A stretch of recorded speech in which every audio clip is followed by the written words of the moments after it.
From the Library of Congress in Washington, D.C.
And over 600,000 young Americans are stepping hopefully out into the world this year, looking for their first jobs.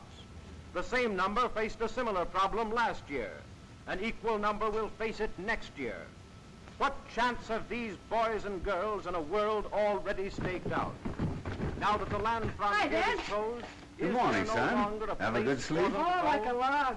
Will they find welcome or closed signs on the gateways of opportunity? Blah, blah, What blah. can a How young can you stand it generation before look forward breakfast? to? Wait a minute, Bud. What hope is there for youth in the world of tomorrow? The answers to these questions are vital to every man, woman, and child in the nation. They present grave problems to labor, commerce, agriculture, and industry. Their solution should be of primary concern to education and government, for the quality of citizenship. You're telling is at us. stake. The facts involved, however, are both difficult Sorry, and complex. Dad, I gotta do it. He's breaking my The heart. manner in I should think you'd be interested in hearing about opportunities for young people. What opportunities? Say, do you know the motto of the last graduating class? Something lofty, no doubt. Yeah. WPA, here we come. That's super lofty. Well, I guess times change. I remember when I was your age, Sure, I know. You were working for a hardware jobber, and you kept right on till you saved enough to open your own store. Yes. And I don't see... Because times changed, like you said. We got all the hardware stores we need. And all the grocery stores, all the doctors, all the lawyers, all the gas stations, all the everything. But it don't stand to reason that a country with our record could all at once lack openings for young fellas. No, you just try and get a job. Maybe it is difficult, but it's worse to be a quitter. Now, you've got years of school ahead of you. Yet you let your friends talk you into believing you're licked already. Well, they know what they're about. Now listen, son. I wasn't going to tell you this, but you're the reason we came here all the way from Indiana. You've heard all the talkers. Now I'm going to show you the doers. That's why I brought you and your mother to the fair. Holy smoke, the fair! I forgot where we were. Hey, Grandma! A couple of guys are starving out here. How's the job coming? Hold your horses, Bud. We'll be ready in a minute. He sure do think a lot about his stomach. You probably had a good appetite yourself at his age, Elvira. Lord, Miss Harrison, if appetites was housed, I'd almost all a holler right now. How's the table, Jane? Is it set? All set, Mother. Come on, everybody. Breakfast is ready. That's the best news I heard since I got here. Hi, Mom. Boy, am I hungry. I don't know which I've been looking forward to the most, the fair or your cooking, Mother. Don't pay any attention to him, Grandma. He says that to all the cooks. Well, you can't make a cook mad by liking a cooking. That's a good thing for a young man to remember. I'll say it is. That's how Dad got his corporation. Hey, that's not a corporation. That's private ownership. A man's entitled to a stomach at his age. Anyway, it's nice to have my family with me again. Even if it took a World's Fair to get you here. Well, we thought you had your hands full with just one member of the family. Nonsense. Barbara's been a lifesaver. Really, she has. I'd have been pretty lonely here without her. How is she getting along with that art business she's studying? I don't know, Tom. It's over my head. I gave up when she told me pictures on calendars weren't art. Wonder what in the world's keeping her. Babs, your breakfast is ready. We're waiting for you.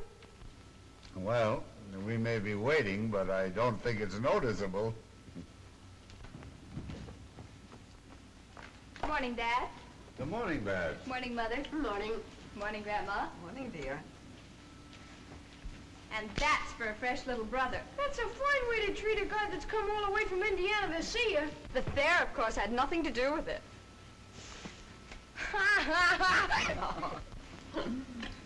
My, I never realized what a good-looking daughter I had. Oh, pardon me, we had. Grandma, do you have to run an all-night lunchroom for our boyfriends like Mom did? No, there's only one, and I don't see him very often.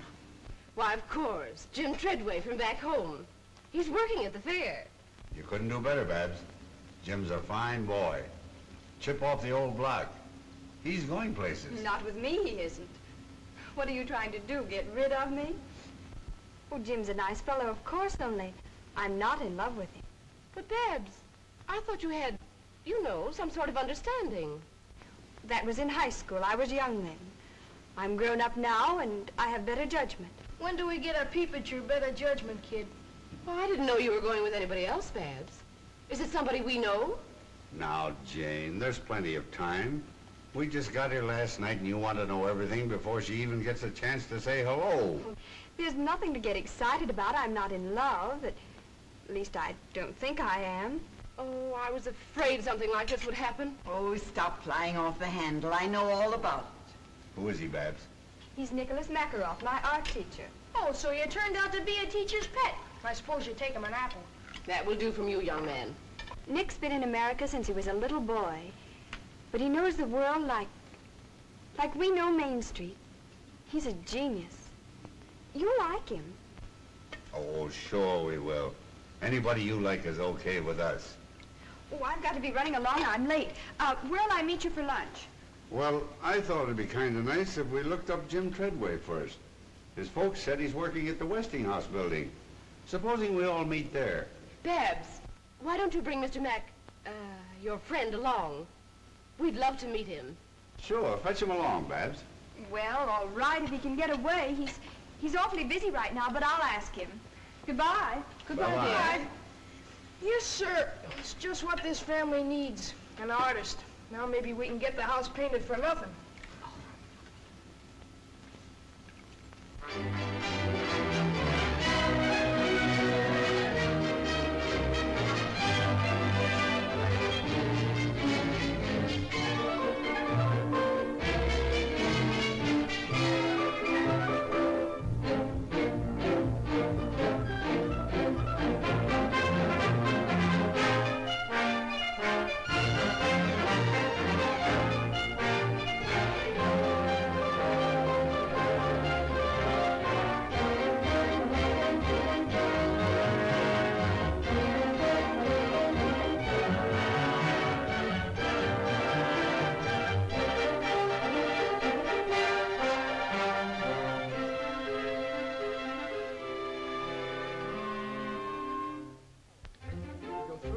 Vivarium to the playground of science. Hiya, Jim, how's the boy? Hello, Bud! The same old Bud. That's a new one, isn't it? Yeah, isn't it a beaut? Hello, Jim. Hello, Mrs. Harrison. How are you, Mrs. Middleton? Oh, Jim, it's so good to see you. You're looking fine. It's good to see you again. Hello, Mr. Middleton. How are you? Put her there, Jim. You're certainly a sight for sore eyes. It's sure grand to see somebody from the old hometown. When'd you get in? Just last night. Your father and mother saw us off. They said if we didn't look you up the first thing, they'd never speak to us again. Say, Jim, just what do you do around here? Are you a boss or something? Well, not exactly, Bud. I'm sort of backstop for the guys. When they can't answer a question, I take a crack at it. If I don't know it, I look it up. which is often. Gee, I didn't know you were that smart. I'm not, Bud. But you see, before the fair opened, we took a special course of instruction to prepare us for the questions the company thought might be asked. Well, do they stick you very often? And how? Why, just this morning, a lady asked me how long it would take to read the microfile in the time capsule. We've been reading a lot about the time capsule. Could we take a look at it? Why, sure. You can get to it this way. Time capsule of cupuli, deposited on the site of the New York World's Fair on September 23rd, 1938, by the Westinghouse Electric and Manufacturing Company. If anyone should come upon this capsule before the year AD 6939, let him not wantonly disturb it, for to do so would be to deprive the people of that era of the legacy here left them. Cherish it, therefore, in a safe place. 5,000 years from now, the peoples of the future will look back on us as we look back on the early Egyptians and Babylonians. The time capsule down there is actually a message from our time to theirs. Those who open and study it will know more about us than any man living today. But Jim, how in the world do you know it'll last so long? Because the copper tools of the ancients have come down to us from even farther back. The capsule is made of a still better copper alloy called cupuli. It's hard as steel and equal to pure copper in resistance to corrosion. Well, what I'm wondering is how anybody will know how to find it in the year. What was it? 69, 39? How to find it, what's in it. In fact, everything about it was printed in a book of record of the time capsule. It's on permanent paper and it's been distributed throughout the world. To libraries, museums, lamissaries, monasteries, temples, every safe place imaginable. Well, who picked the stuff that was to go in it, Jim? A committee, aided by authorities in every field of science and the arts. It's a complete record of our civilization. Is this exactly like the capsule? Yes, and it's cut away so you can see how it's packed. These side cases show you the variety of things in it. Look, there's a woman's man. The ladies had to reveal a lot about us to future scientists. They sure will. They'll think we're nuts. Are these little reels the microfile? Yes. It's hard to believe, but on these small reels of film are reproduced all these books, papers, and magazines. It's a record of 10 million words and 1,000 pictures. Well, how will they read them? A small microscope is included. But there are also instructions how to make a large reading machine. Also, how to make a motion picture projector for the 3 special newsreels. I suppose cloth and things like that are in it too. Everything from samples of fabrics to a dozen different kinds of common seeds. I'll bet a nickel I know something that isn't in it. Mickey Mouse. You'd lose, Bud. Mickey Mouse, Dick Tracy, Barney Google, they're all there. Even toys and money. Why, the list of contents alone takes up 17 pages of fine print. Boy, they weren't fooling when they made that capsule, were they? It's the brains of the world done up in a small package. And it's the most permanent exhibit at the fair. It'll still be here when the rest of this place is nothing but dust. That's remarkable. Have you got time to show some of the other sites, Jim? All they can use. You men go along. Jane wants to write some postcards home. We'll look around and meet you later. Well, that's the writing room over there, the glass enclosed room. Perhaps you'd like to enter our letter writing contest. Letter writing contest? What's that, Jim? Well, both the folks who write and receive the best letters home from the fair each week are awarded cash prizes. The winners are announced every Sunday evening during our Letters Home radio program. Say, see if you can get me the dope on that contest while you're over there. I might just as well have some of that cash as the next guy. Pretty sure of yourself, aren't you, Bud? Well, they can't shoot you for trying. Well, looks like the shop of old Watch the Birdie Schultz. Remember him, Jim? 6 deluxe portraits for $1. Well, you'd better take another look. He never had a camera like that one. That's a television camera. Holy smokes, does it work? Of course. You go down there, Mr. Middleton. You can see and hear Bud on a whole row of television receivers. You better be good. Bud, this is Frank Wells. Frank, this is Bud Middleton from the old hometown. Hiya, Bud. Hiya. Now, just act and talk naturally. Oh, is it going? It's on. Hiya, folks. This is Clark Gable Middleton speaking. As you can see if you've got your television sets turned on. What state are you from, Bud? Indiana, the greatest state in the world. And if Grover Whalen's listening in, New York's okay, too. Well, what do you think of the fair? Well, as a guy I once studied about said, I came, I saw, and I'm almost conquered. How am I doing, Dad?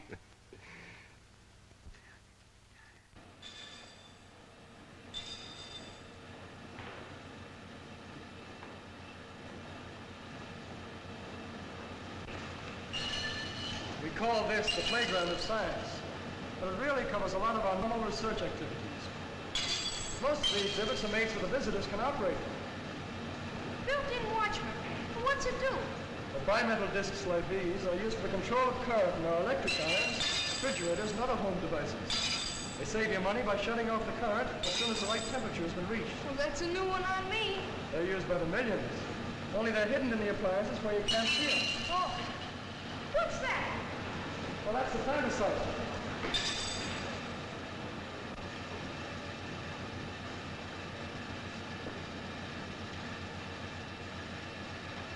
Say, Jim, don't you ever feel bad about passing up that chance to play pro football? Well, once in a while, I get the urge to plow into a line.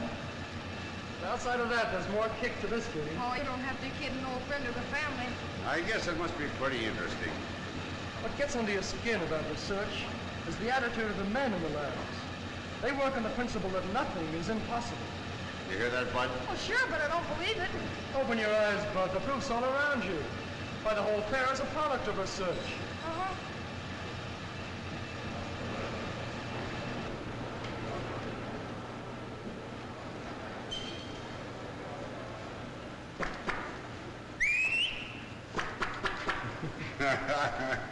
One can't help marveling at all the new things they're inventing every day. A company can't stand still under the American system of private enterprise. It has two ways to go, back or forward. If it can make better products than the other fellow, it moves ahead. If it can't, the other fellow gets the business. But in either case, the public benefits. You mean in better goods? Yes. That's where fellows like me come in. In our research labs, we have four main jobs. We must constantly improve our existing products. So more people will be enabled to buy them. We must try to lower their cost by cutting waste of effort and material. Then we must anticipate the demand for new products before people realize they need them. Well, that's only 3 jobs, Jim. I kept count. And the last is industrial prospecting. Like prospecting for oil or gold. Sometimes we hit gushers, like radio, mechanical refrigeration, or air conditioning. Then 100 new industries spring up and thousands of new jobs are created. And another boost is given to our standard of living. Just remember that, Bud. Well, here's something else that might interest you, Bud. Here's the oscilloscope. Talk or blow or whatever you did before into the mic, and you'll see your voice projected on the screen.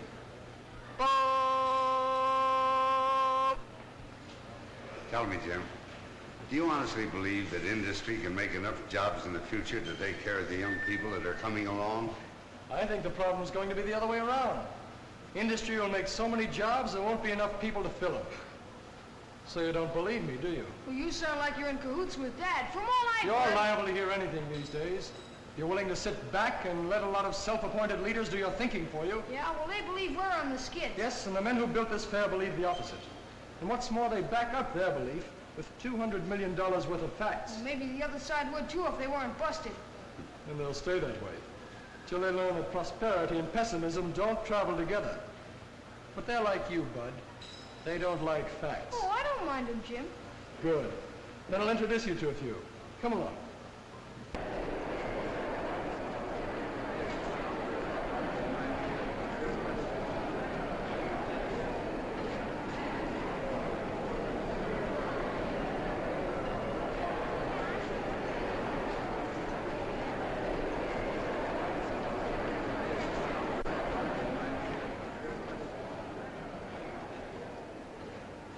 Isn't it wonderful, Nick?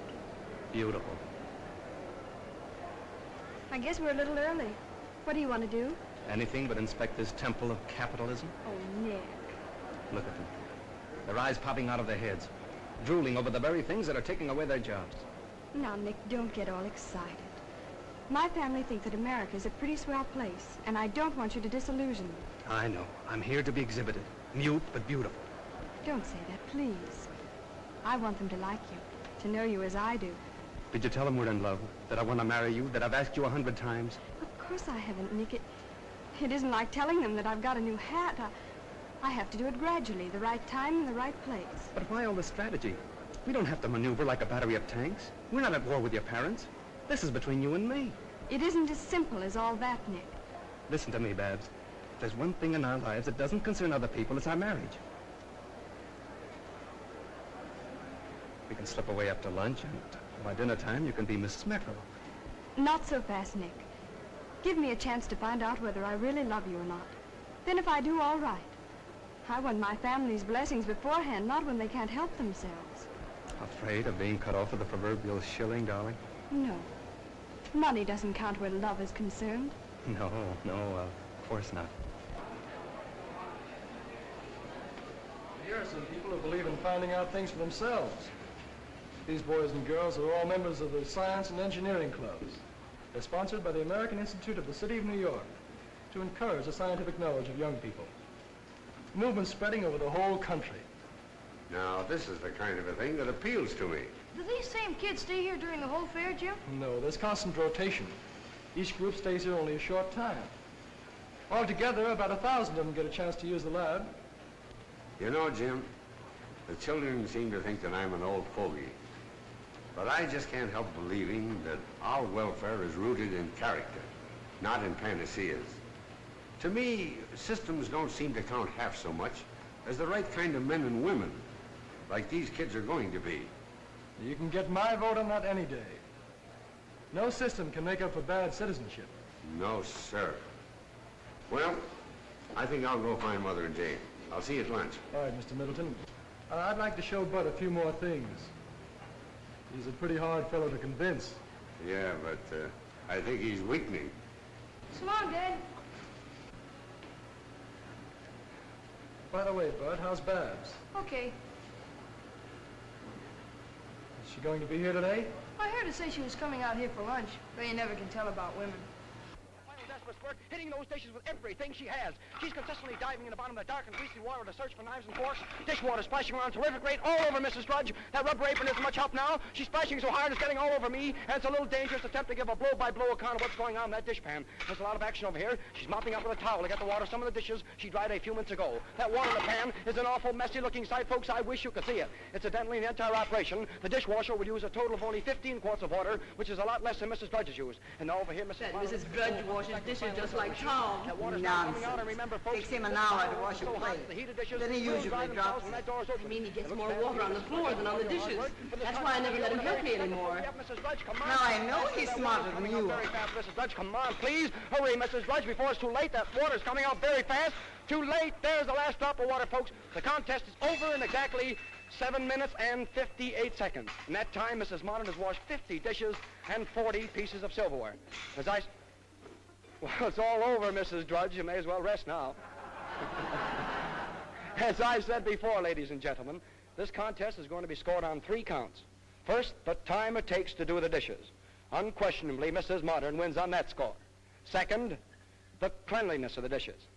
They are clean, they are dry, and sparkling. They do honor to any woman's table, so Mrs. Modern wins point number 2. Her dishes are certainly cleaner. And now, point number 3, the condition of the contestants. Mrs. Modern looks as fresh and neat as when she stepped into the ring, while Mrs. Drudge, well, I'll have to leave that to you. And so, ladies and gentlemen, I give you the winner, Mrs. Modern.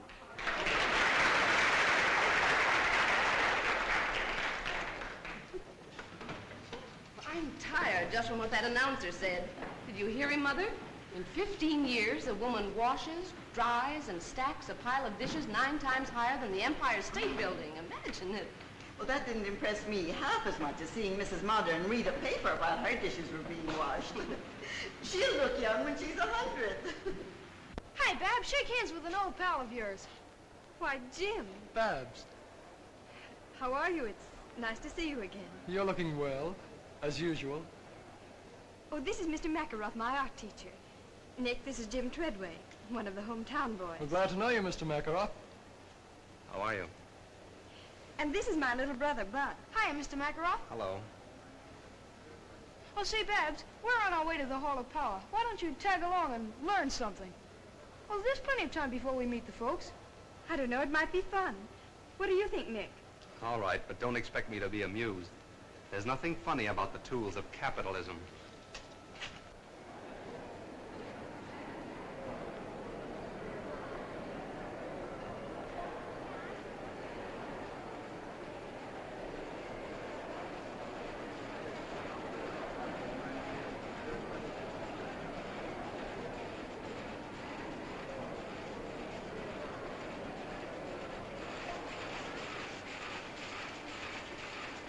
Boy, look look at that machine make ribbons. 7 at a time, ain't it, honey? You'd be nearer right if you call it a Frankenstein's monster. No, that's in the movies. Why do you call it that, Nick? Machines like this destroy jobs. Think of the number of people who'd be working if we didn't have these power looms. Yes. I guess every woman in America would be weaving. And every home would be a sweatshop producing clothes for the family. Like they were before we had power looms. I don't think I'd like that very much. I don't think you'd like homespun clothes either.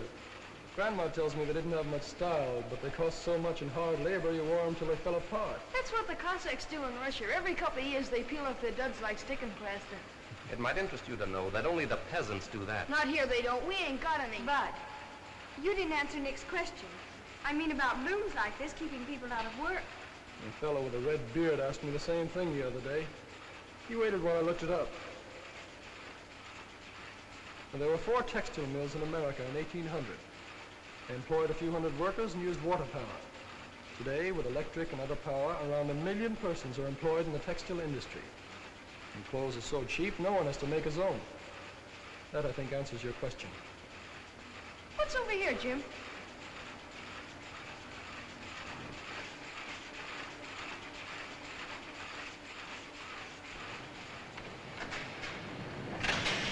What is it, Jim? Look at that thing go around. It's a manipulator table, used in a steel blooming mill. You can control the billet with these switches. Watch out, it's going off. Oh. The photoelectric equipment keeps it on the table. I suppose you're going to tell us machines like this benefit labor. And how? Not many years ago, steel making was a dangerous occupation. Now, the safest place a steel man can be is in the mill. It's safer than his home. That's right, capitalistic propaganda. Oh, you're kidding, Jim. I'm stating a fact. I know one steel plant that employs 10,000 men. While 15 of them lost their lives at home and other places, not one was lost in the steelworks. That's hard to believe. Well, there's the answer right there. Electrical control. Instead of swinging a sledgehammer all day and risking his neck, the steel man sits where Bud is and does his work with the master switches. Well, if one man can do all that with a machine, then I agree with Nick. It can't help but lessen jobs. Here's why they don't, Babs. It's very simple. Machine production makes better and cheaper products. As a result, more people want and can buy them. That in turn creates a demand for more labor. That's just one of those so-called economic laws that doesn't work in practice. It works in steel, printing, textiles, and automobiles, and they're the most mechanized industries in the country. Yes, but... Let's go see what's over here, Nick.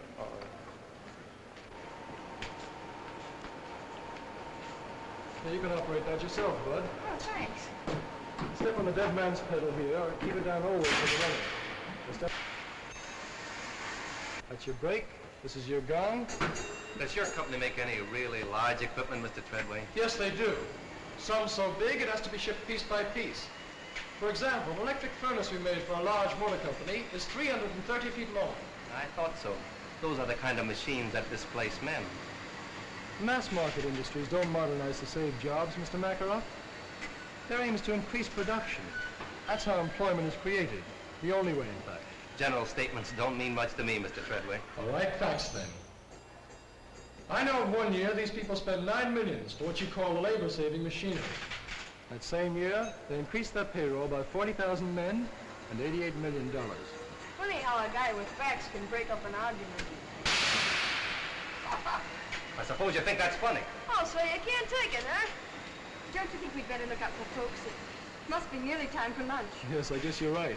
They'll probably be looking for us. Come on, Bill. Okay. Nick, please be careful during lunch. Dad looks on things the same way Jim does, and he might take you seriously. But I am serious. I know, but promise me that you won't start an argument. All right, if you say so. But I won't enjoy myself.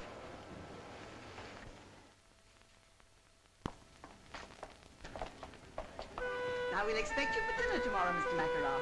And please come early. Then we can have a chance for a nice, long talk. Thank you very much. I'll be glad to come.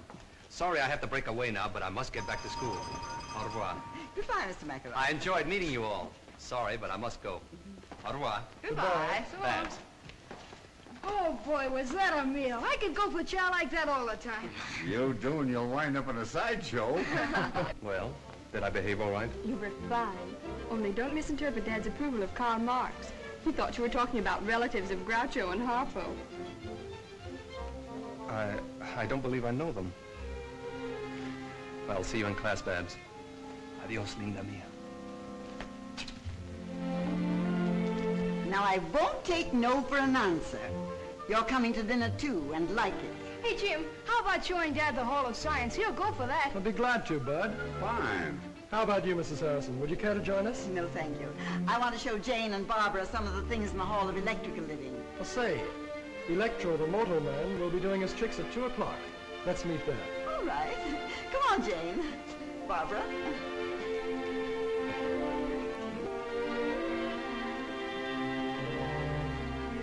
Well, This way.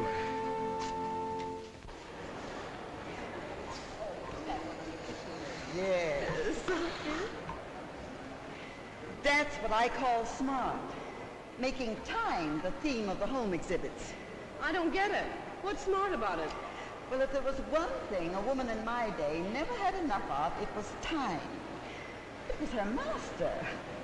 Some had two, if they had a bossy husband. Don't tell me you're against husbands, Grandma. No, indeed. Only against slavery. Domestic or otherwise. That's why I like electrical engineers. They signed our Emancipation Proclamation. Wonderful.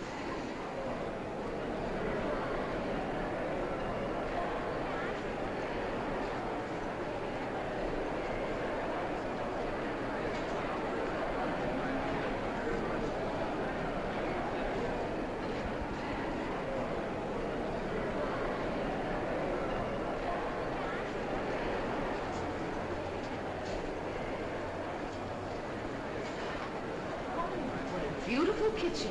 Neat, isn't it? Me? Nothing. It's a paradise. No one who hasn't cooked over a wood stove by the light of a kerosene lamp can really appreciate what it all means. The steps it would save. The good old days, eh, Grandma? Yes, and anybody who wants them can have my share. This is the new electric dishwasher. That's keen. Bud and Dad would sure go for it. They're the official dish dryers. Tom's going to get me a dishwasher like that for my birthday. It's the last thing he ever does. But, Mother, your birthday was last month. Well, I've just decided I'm going to have another.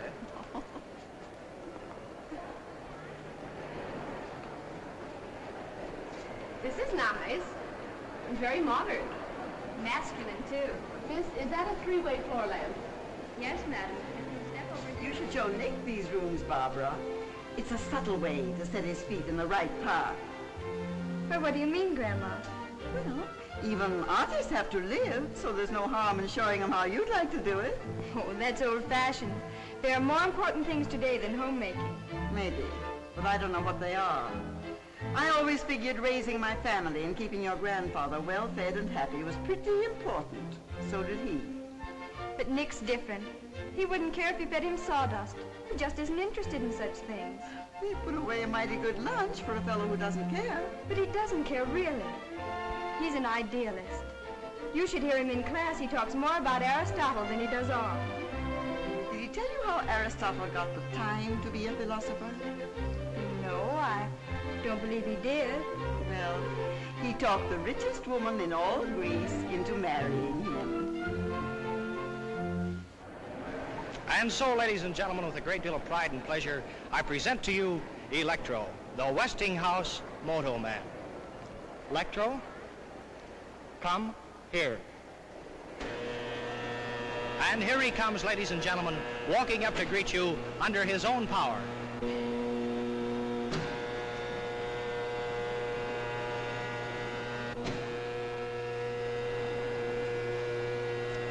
Stop.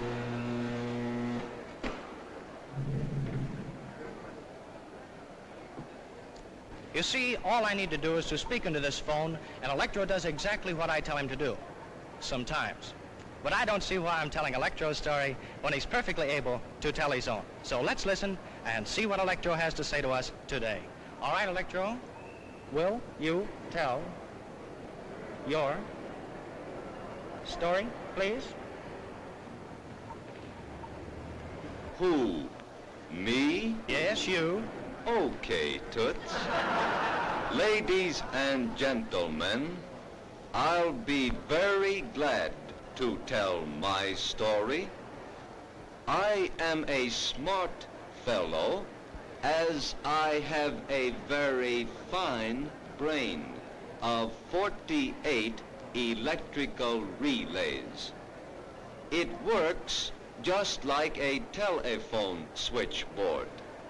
If I get a wrong number, I can always blame the operator. Thank you. And by the way, I see a lot of good numbers out in our audience today. Electro, behave yourself. Quiet, please. I'm doing the talking. I'm sorry.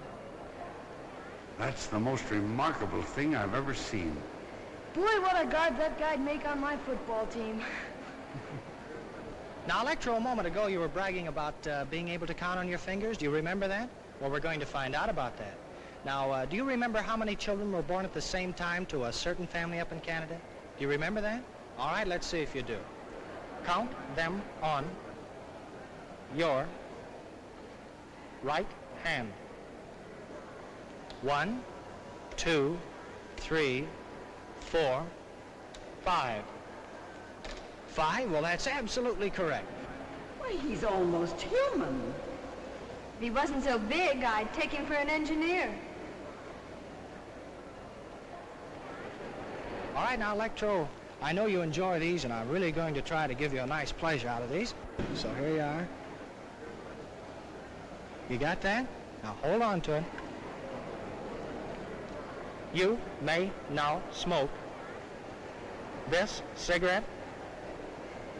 Go on. Oh, yes, Electro, you do need a light, too, don't you? All right, here you are.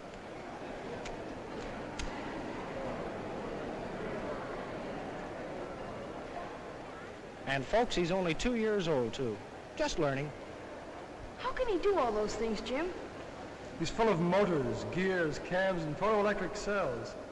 You could fill a book with all the electromechanical principles involved in the thing. All he lacks is a heart and a brain. If you ask me, I'd say he had nothing.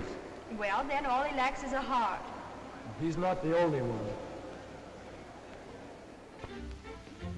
What's an eight-letter word for a gusty wind in Patagonia? Begins with W. Have a heart, Grandma. How can I write a Pratt-Whitney letter with you asking about wind and things? Oh, I'm sorry, Bud. I won't do it again. Well, that's all right. I'll give you a wish this. If I ever do.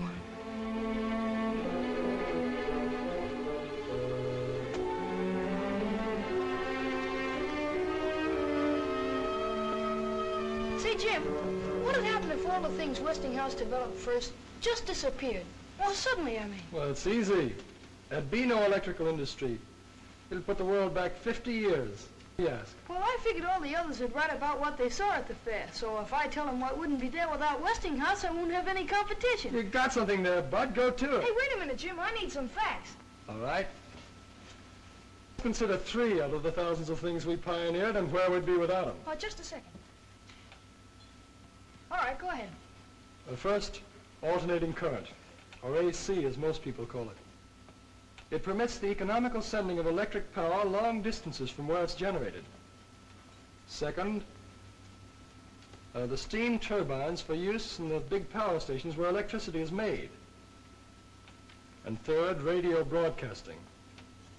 The Westinghouse station KDKA at Pittsburgh was the first to broadcast programs on a regular schedule. Do you think those are enough? Well, we make over 8,000 other products you could mention.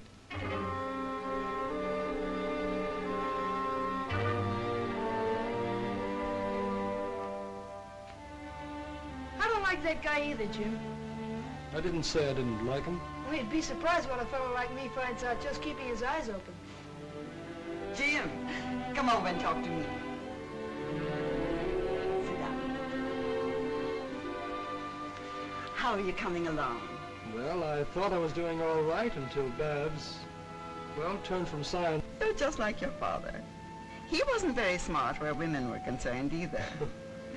It wasn't until he fell off the roof and broke his leg that your mother found out that she loved him. Do you think that'd help? I don't think it's necessary. women, you'll find, pick husbands who see the world pretty much as they do, who think as they do about religion, war, politics, yes, even communism. They do it unconsciously. It's bred into them from childhood. Yes, but they can make mistakes, too. And they can also correct them if you give them a little time. I never knew time had so much to do with love. I don't understand what you mean exactly by abstract form, Nick. That's the trouble with verbal language. It's too clumsy to express elusive qualities. But to me, abstract form is the essential substructure. In short, the fundamental rhythm underlying our conceptions of spatial limitations. Do I make myself clear? Oh, perfectly. It's very clear now, thanks.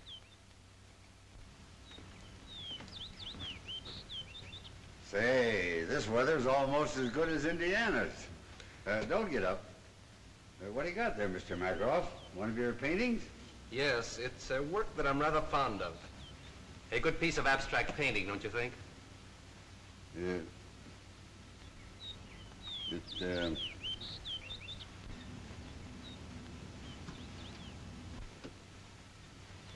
Oh. It's remarkable. Certainly got a lot of color. No doubt about that. What does it represent? Represent? Why, it doesn't represent anything. Why should it? It's a picture, an independent entity. There's no reason to imitate something else. No, I suppose not. It's just that I'm sort of used to looking at pictures of people and objects, you know. Why? Why? Well, it's,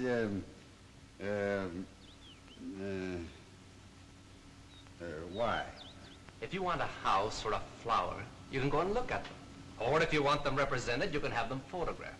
So why allow them to intrude into pictures? Yeah, I guess you're right. Well, if you young folks will excuse me, I think I'll take these flowers in and put them in some water. I think they need a drink. Dad's idea of fine art is rearing a two-fisted family. Too bad. He ought to keep up with the times.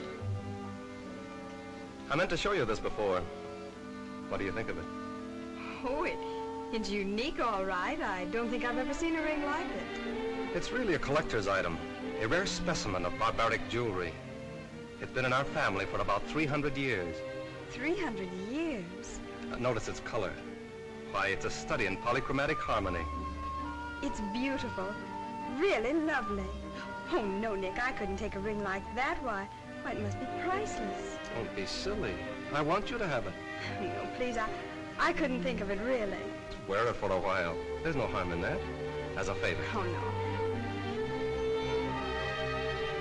Now you're being provincial, Babs. Well, just for a week or so.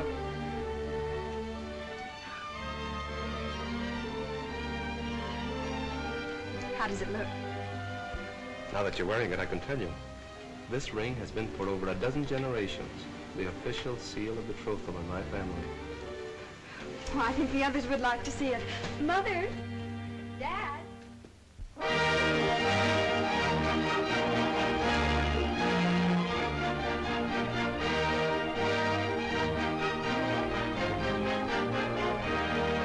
It's too big to describe in a song or a sonnet, so dress yourself up in your best bib and bonnet. The Westinghouse man has a welcome upon it for you when you come to this fair. Well, thank you. And now, the fourth winner in our Letters Home contest, a very young man from Riverdale, Indiana. Dear old Indiana, garden spot of America, Mr. Bud Middleton. All right, this way, Bud, and congratulations. Now, your prize-winning letter in the Westinghouse contest made all the judges sit up and take notice. These are unusual judges, that's all they took. Well, let's see. You had all your family with you, according to your letter, so you wrote that letter to a pal of yours back in Riverdale, didn't you? Yeah, to Tubby Parker, but I won't know how much of a pal he is until I get back home and find out if he's been dating my girlfriend. Oh, maybe you made a mistake writing to Tubby. Remember, he gets half of your money, you know. Well, that's okay, but I'm serving notice that's as far as our sharing goes. Well, that's fair enough. But tell me, Bud, what are you going to do with your prize money? Well, I think I'm going shopping for parts to make a shortwave radio set. There you are, folks, the boy of tomorrow. But no fooling, Bud. Really, you wrote a mighty interesting letter. It described how the fair would look without the electrical contributions of pioneers like Westinghouse. Imagine a fair without electricity. The folks? Hello, folks. But I'm going to spare the details that you went into in your letter, and suppose you just sum up what you said. If it weren't for fellas like these Westinghouse engineers, what would this fair be like? Well, I don't think there'd be any fair. Well, that's fair enough, too, isn't it? And very much to the point. Thank you very much, Bud, for those kind words. But I believe our vice postmaster in charge of judges, our personable Miss Bennett, has the verdict ready as to the grand prize, our double award for the best letter of this week's crop. Am I right, Miss Bennett? Yes, I have it here, Mr. Perkins. And who, may I ask, is the lucky winner? The winner is Mr. Bud Middleton. Very good.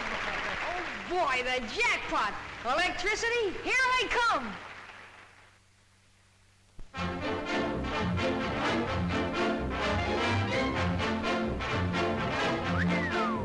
Gee, Grandma, the more you see of New York, the bigger it gets. It's the same as Main Street, back home, only larger and busier.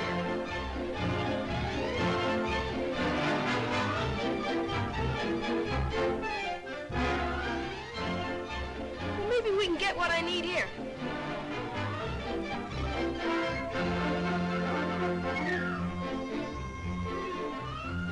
I wonder if they've got any new gags.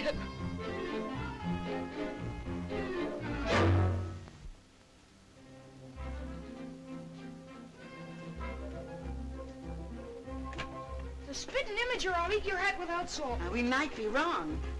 May I see the box of rings in the middle of the window? Why, certainly. You can search the city, but you won't find a nicer piece of costume jewelry. They seem all right, Grandma. That's a perfect copy of a ring in a Moscow museum. Is it very expensive? Well, I'll be very honest with you. It's worth more, but you can have that for $2. And at that price, I'm practically giving it away. I'll have a half a dozen, if you please.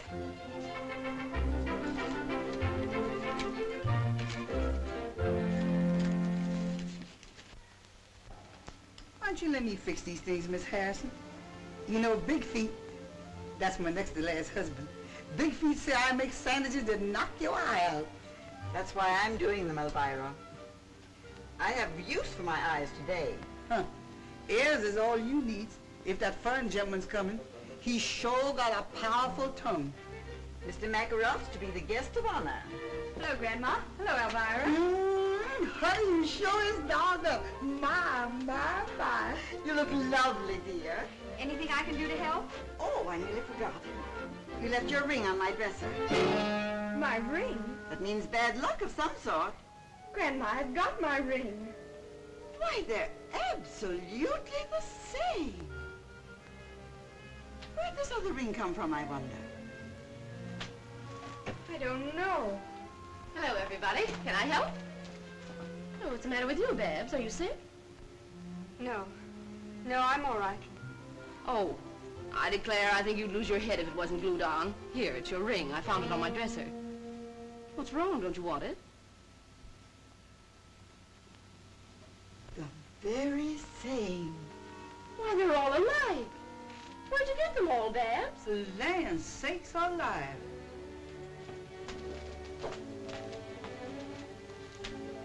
Do you know what this is all about, Mother? Me? How should I know, Jane? Come on now, take these sandwiches in and stop looking at me as if I'd stolen your purse.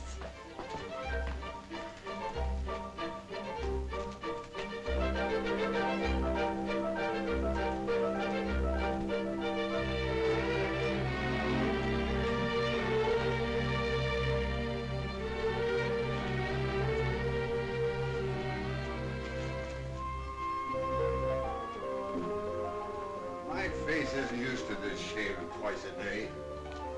Why I should look pretty is beyond me. You won't even know I'm around.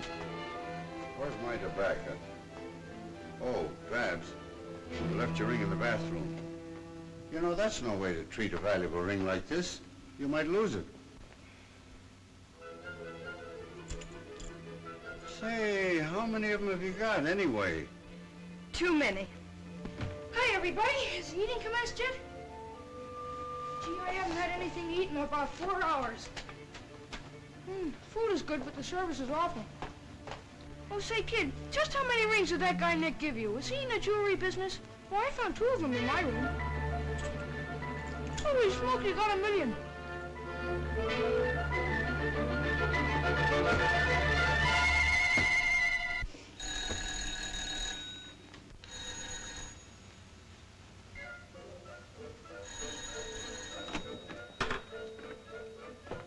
Good afternoon. Is Miss Barbara in? Yes, sir, Mr. Macko. There's all here. Come right in, sir. Just lay your head on the table there, sir, and follow me. Mr. Macko.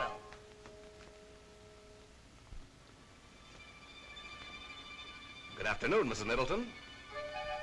Hello, Bud. Mrs. Harrison. How are you, Mr. Middleton? Babs. Haven't you lost something? Young ladies shouldn't leave their valuables lying around. I found this on the hall table. Quite a study in polychromatic harmony. Don't you think? What? Why, the dirty cook told me there was only one of them. Don't put it on Dad. Give him a chance. Hey, let go of my arms. Will you get up? Hey, come on now. You gotta beat it, Nick. He's a wild man. When he gets going, I can't hold him much longer.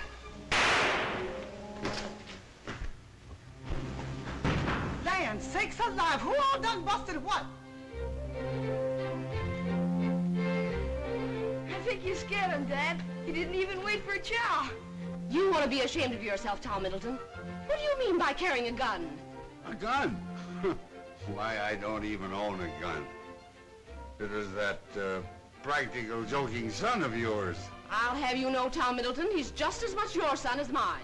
Well, now that the guest of honor has departed, what are we going to do? What are we gonna do?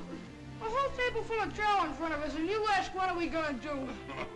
Oh, I mean afterwards. But I know what Mother and I are going to do.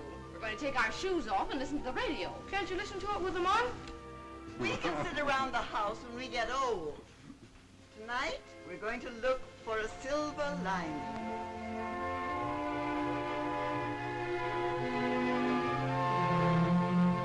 Just 46 years ago this month, I was doing the same thing, watching the lights of a World's Fair. The Columbian Exposition at Chicago. That was the first American fair lighted by electricity. Yeah. And Jim's company furnished most of the lighting for it. We've come a long way since then.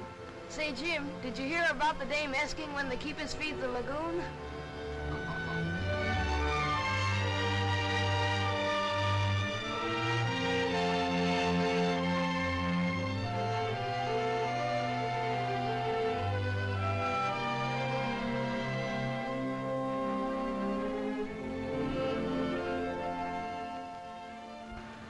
I can't help it, Babs. I've got to talk. Please, Jim, not now. Just let me hold on to you.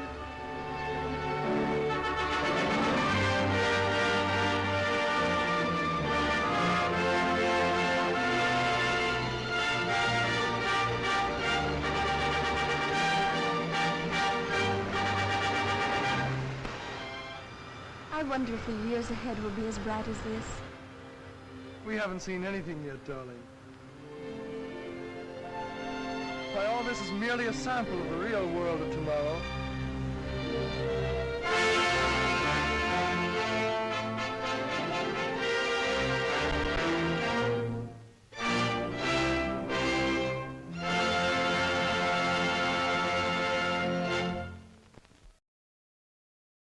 This has been a presentation of the Library of Congress.